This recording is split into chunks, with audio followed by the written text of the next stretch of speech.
We are now joined by Guillermo Kane, deputy of the Workers' Left Front in Buenos Aires province and member of the Workers' Party, to go deeper on what these results represent. Hello, Guillermo. Welcome to From the South. Hi, how are you doing? Well, good. Thank you for the invitation. It's our pleasure to have you with us here in From the South. Guillermo, let's begin by analyzing the results to give our viewers context of what they represent, especially taking into consideration Massa's rebound in relation to the primaries, where Milei was the most voted candidate. What do these numbers mean, and what do they represent?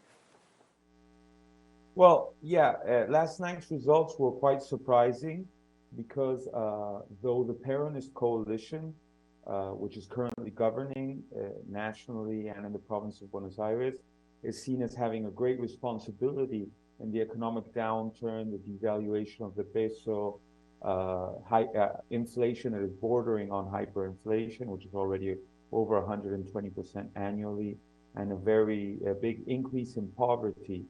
And they have been carrying out austerity measures agreed with the International Monetary Fund, of which Sergio Massa, their current presidential candidate and finance minister, is the member of the Peronist coalition that is closest to the authorities of the IMF. Nonetheless, the fear of the advance of the ultra-right pseudo-fascist candidate Javier Milei, who had come in first in the primaries in August, was the fuel for a big shift in the election, which the Peronists were able to channel.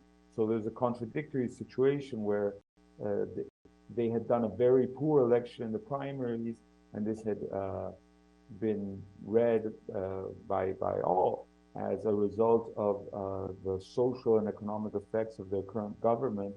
But evidently, the contrast with the rising ultra-right opposition, which they had even done some tactical support for, because the Peronists had channeled funds and candidates and the legal party for Javier Milei to present as a way to divide the votes of the more traditional right-wing opposition, which was the main loser of last night's election. And well, evidently this maneuver has worked out for them. Massa's reaction has been to show his more conservative face, and is inviting members of the traditional conservative right wing of the Radical Party, and even members of Mauricio Macri's PRO, to form a coalition of national unity, which evidently will not be a good thing for workers, because what they are trying to discuss is what the conditions of a stable government to carry out austerity policies against the workers will be.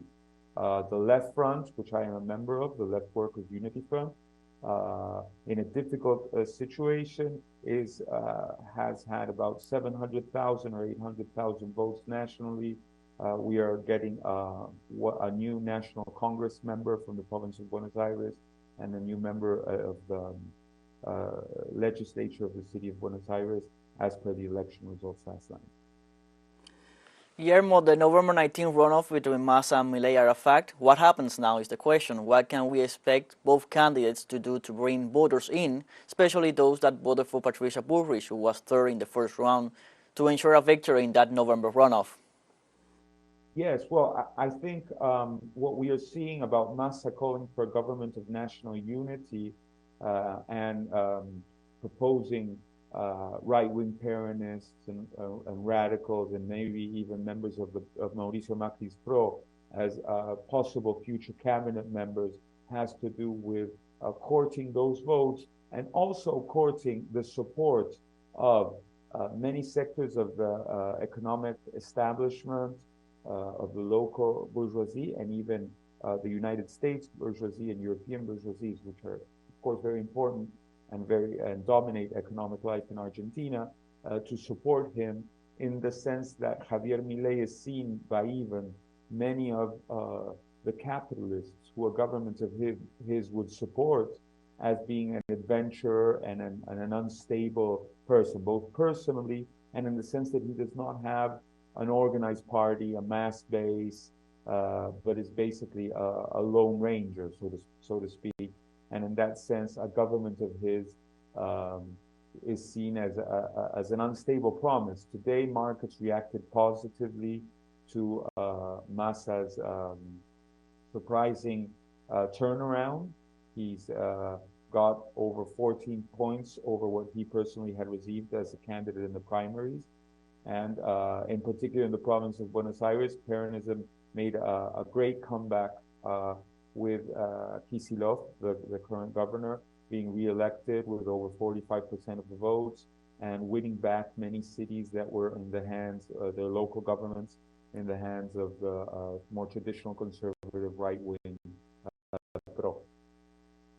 Guillermo, you were referring to the elections for governors that were held in several provinces, and also Argentinians voted for lawmakers and senators. You also mentioned the victory of Axel Kicillof in the province of Buenos Aires. How can we analyze these results and their importance for the future government of Argentina?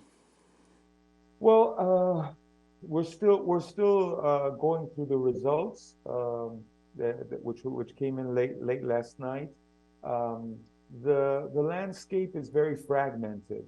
For example, the traditional right wing, which lost many seats in Congress, nonetheless had won many of the provincial elections which had been held previously, because many governors did not want to tie their political fate, particularly Peronist governments, to what they perceived as a downfall of Peronism, and contradictorily, this helped the right-wing opposition win many of those provinces in places where last night Peronism was actually being victorious.